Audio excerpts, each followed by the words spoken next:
Սկսում ենք նոր YouTube-յան ալիք, որտեղ խոսելու ենք փողի մասին։ Re-range-ի ընթացքում շատ ենք խոսել այս թեմայի մասին։ Մեր լսողներն էլ հաճախ նշում են, որ կարողացել են փոխել իրենց ֆինանսական վարքը մեր խորհուրդների օգնությամբ։ Ու ձեր մեկնաբանություններն ու հետադարձ կապը ոգեշնչել են մեզ սկսել այս նախագիծը։ Մեր գործընկեր Ամոն Զիագվայի հետ։ Ընդհանրապես մեր հասարակության մեջ փողից խոսելը տաբու է։ Ու այսօր դա բերել է նրան, որ մարդիկ ֆինանսական գրագիտության հիմունքներ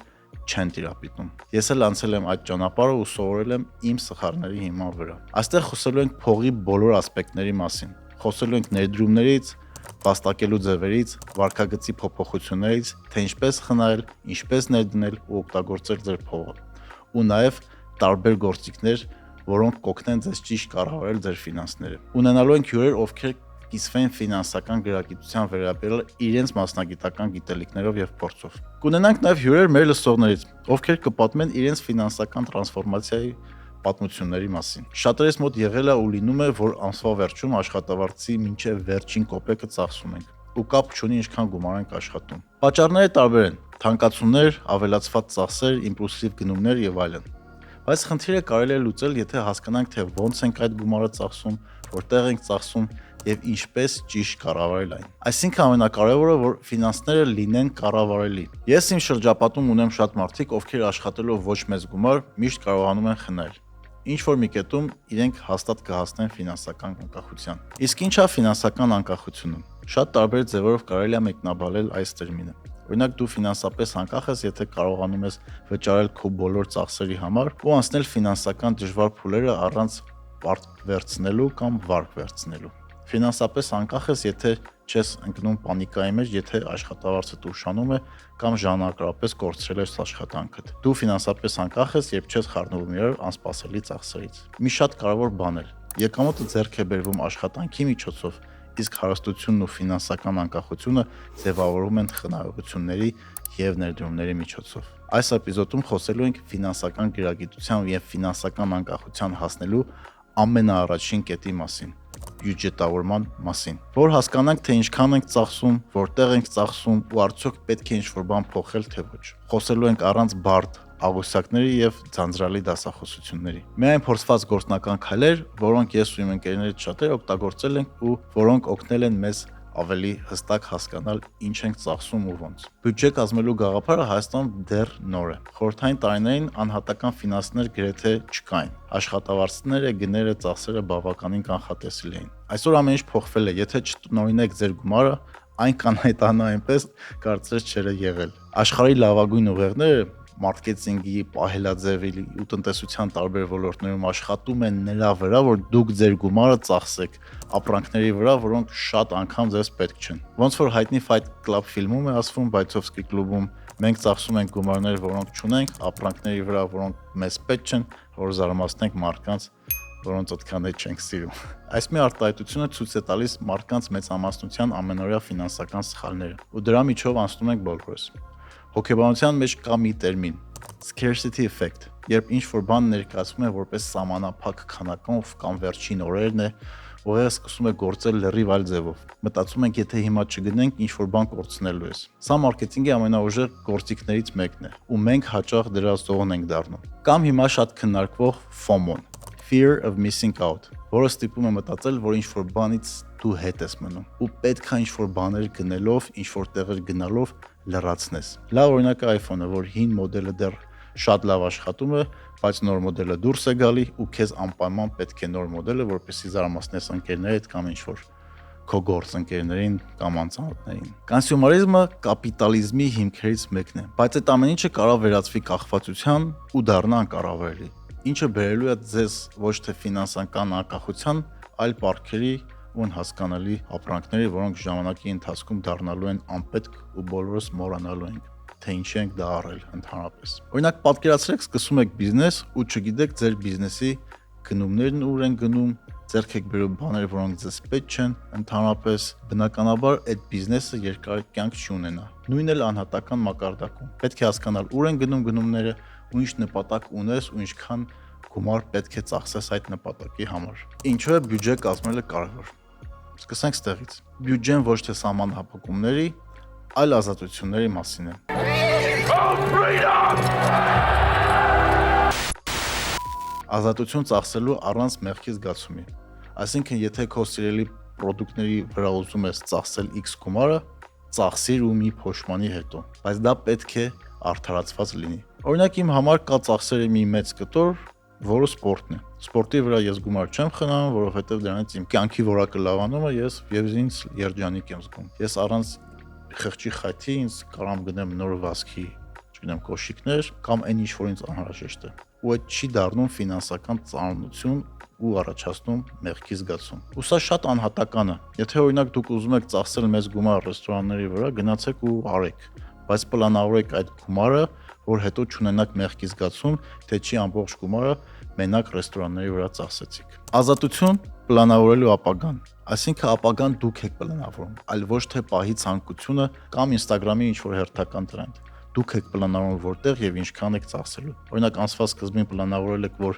աշխատավարձի օրինակ 10%-ը պահում եք, մնացածը ծախսում եք առանց մեղքի զգացման։ Ու էլի ամենակարևորը պլանավորումն է։ Եթե դուք չպլանավորեք, ուրիշներն են ձեր փոխարեն դա անելու։ Ազատություն ասելու այո այն ամեն ինչին իրոք կարևոր է։ Այն ամենը, ինչ որ կարևոր է ձեր կյանքի ու բարեկեցության համար, այլ ոչ թե ինչ որ ժամանակավոր տրենդերի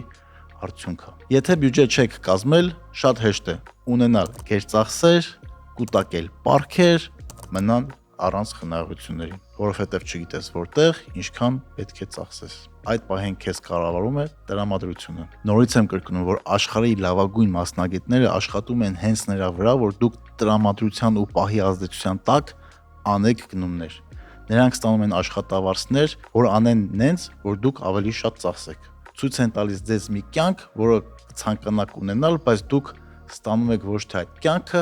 այլ մենակ ֆասադը, իմիտացիան։ Իրականում նման կյանք ունենալու համար պետք է ունենալ խնայողություններ։ Խնայելը իրականում ոչ թե մենակ գումար կուտակելու մասին է, այլ նաև կյանքի որակը բարելավելու մասին։ Դիտարկեք բյուջեն որպես գործիք, որը կօգնի ապահովել ձեր անկախությունն ու ապահովությունը։ Կկարողանաք մշակել երկարաժամկետ պլաններ, լինի դա ճանապարհորդություն, կրթություն ստանալ, տուն ձեռք բերելը կամ ուղղակի գիշերը հանգիստ քնելը, քանի որ դուք չունեք պարքեր, ունեք խնայողություններ։ Բյուջեն ձեր մեքանիկայի ղեկն է,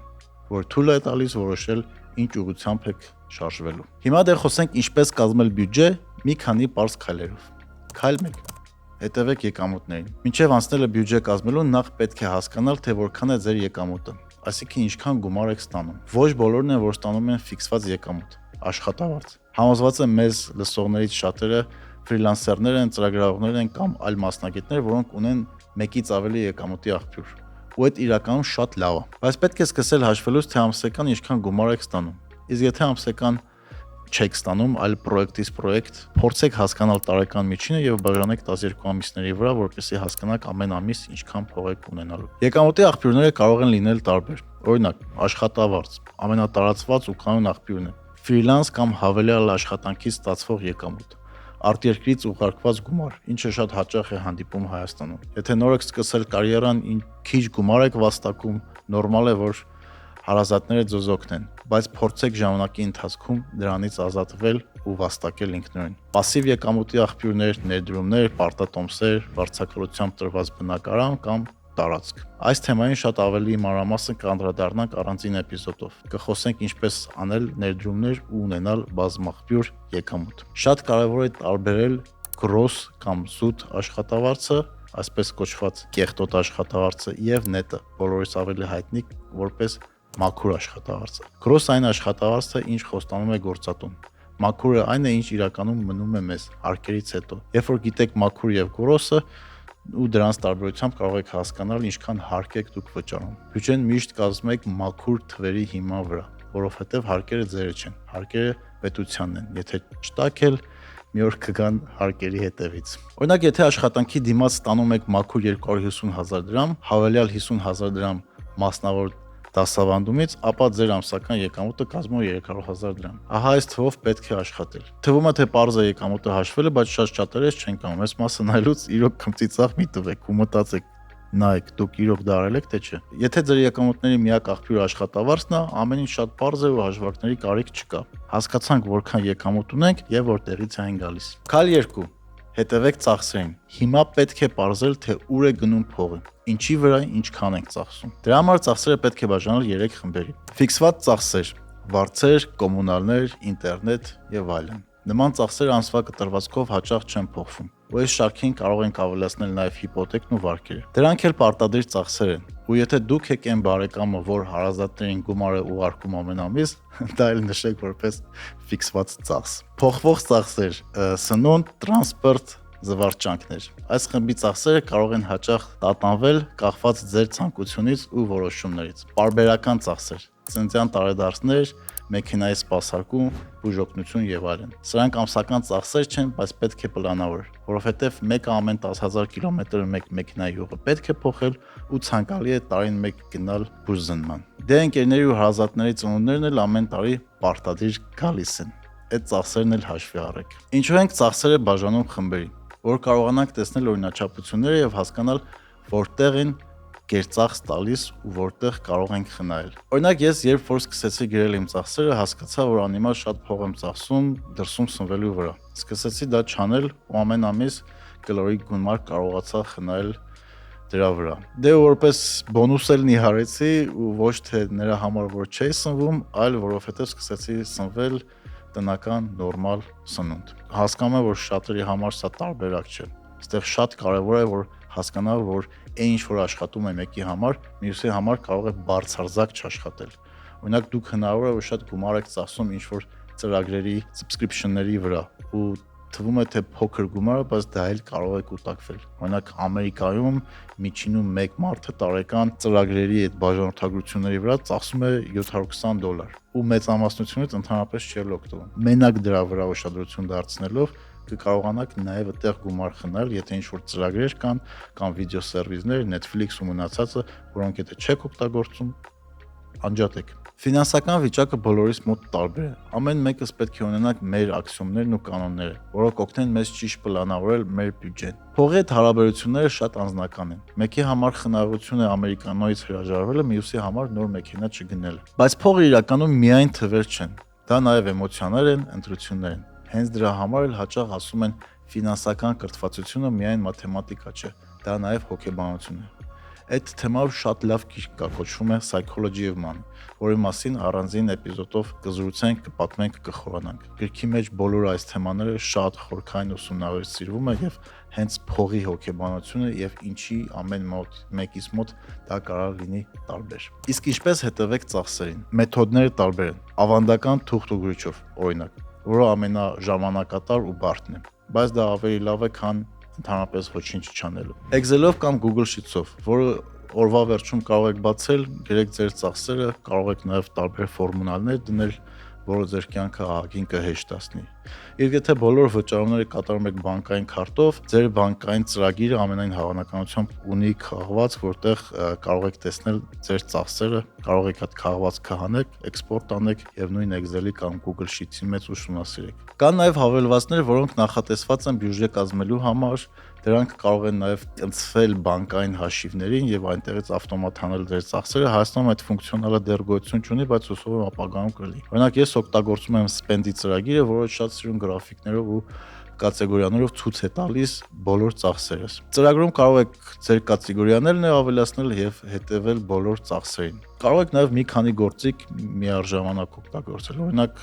հետևեք ծախսերին բանկային հավելվածով, բայց ամսվա վերջ էքսպորտ անեք Excel-ի մեջ 10-25 րոպե աշխատելով կարող եք տեսնել կազմել սիրուն գրաֆիկներ, ոնց որ նշեցի կա այդ ծրագրում Spend-ին կա նաև անվճար տարբերակով սկսելու համար կարող եք անվճարը օգտագործեք լրիվ բավարար։ Ես սկսել եմ գրել իմ ծախսերը անցած տարվանից ու դրանից հետո իմ համար շատ բաներ պարզ են դարձել ու սկսել եմ տեսնել ծախսեր, որոնք նախկինում ինտուիտիվ չէին։ Ես չէի նկատում, որ այդ փոքր ծախսերը կարողանեն կուտակվեն ու տենց մեծ ծախս դառնան ամսվա վերջ։ Կարևոր խորհուրդ՝ մեկ ամիս գրեք բոլոր ծախսերը, հետո սահմանեք ռեալիստիկ բյուջե։ Կոպիտ ասած, եթե սուրճի վրա ամսական ծախսում եք 30,000 դրամ, պետք չի հաջորդ ամիս կրճատել միանգամից 10,000-ի, եթե չեք որոշել սուրճ չխմել։ Սա կարող բերի հակառակ էֆեկտին։ Այսինքն, դա անելը ոչ թե միայն դժվար է, այլև մեծ շանս կա, որ հետո կպայթես ու կծախսես էլ ավելի շատ։ Պետքա թարգետները ռեալ լինեն, որովհետև որոշակի ծախսերից մենք ունենք կախվածություն, դուր ա գալի դա մեզ թե չէ։ Ու վարքագծերն ու սովորությունները փոխելը մեկ օրվա գործ չի։ Պետք է քիչ-քիչ գնալ դրան։ Նոր սովորությունները ձևավորելու համար սովորաբար 21-ից 60 օր է անհրաժեշտ լինում։ Այս թեմայի շուրջ ել ավելի մանրամասը կանենք առանձին էպիզոդ, թե ոնց փոխենք մեր վատ սովորությունները։ Քայլ 3. Սահմաններ դրեք ծախսերի համար։ Երբ գիտեք հստակ ձեր մուտքերն ու ելքերը, կարող եք դնել սահմանափակումներ որոշ ծախսերի համար։ Այստեղ օրինակ հայտնի է 50-30-20 բանաձևը։ 50%-ը անհրաժեշտությունների համար, 30%-ը ցանկությունների համար, 20%-ը խնայողությունների համար։ Եթե կան պարտքեր, առաջինը դրանք փակեք, հետո անցեք խնայողություններ կուտակելուն։ Սրա մասին էլ դեռ մանրամասը խոսելու ենք։ Վարկերի, պարտքերի, կրեդիտ քարտերի եւ այլ պարտքերի տեսակների։ Եթե եկամուտը փոքր է, կարող եք օգտագործել 70-20-10 բանաձևը, այսինքն 70 անհրաժեշտություններ, 20 ցանկություններ, 10 կուտակում։ Ամենակարևորը որոշակի քանակությամբ գումար խնայելն է։ Խնայողությունների մասին էլ առանձին էպիզոդ կունենանք։ Քայլ 4. Խնայողությունները առաջին հերթին։ Հիշեք, խնայողություններ կատարելը ըստ ցանկության եւ տրամադրության չպետք է լինի։ Ավելի լավ է խնայես 5000 դրամ, քան ոչինչ։ Իրոք 5000 դրամը որպես առաջին քայլ լրիվ նորմալ է։ Իմ առաջին խնայողությունը եղել է $20։ Խնայողության առաջին ու ամենակարևոր նպատակը արտակարգ իրավիճակների ֆոնդ ունենալն է։ Անգլերեն ասած emergency fund, ռուսերեն ասած подушка безопасности։ Պետք է ունենալ խնայած առնվազն 3-ից 6 ամսվա ծախսերի գումար։ Այսինքն հաշվում ենք ամեն ամիս ինչքան գումար ենք ծախսում եւ դրա եռապատիկը կամ իդեալական տարբերակում վեցապատիկ ունենանք։ Սրա մասին էլ առանձին էպիզոդ կնկարենք։ Եթե 3 ամիսն էլ է շատ թվում, սկսեք ավելի փոքր քայլերից։ Կարող եք սկզբում սահմանել 1 ամսվա համար գումար, հետո քիչ-քիչ կավելացնեք։ Կարող սկսեք։ Ամենադժվարը առաջին քայլն անելն է։ Դրանից հետո ամեն ինչ հեշտ է առաջ գնում։ Խնայելու ամենահեշտ տարբերակը ավտոմատ անելն է։ Ամեն ամսվա սկզբում, երբ ձեր եկամուտը գալիս է, առաջին բանը, որ պետք է անեք, նախատեսված տոկոսը փոխանցեք խնայողական հաշվի վրա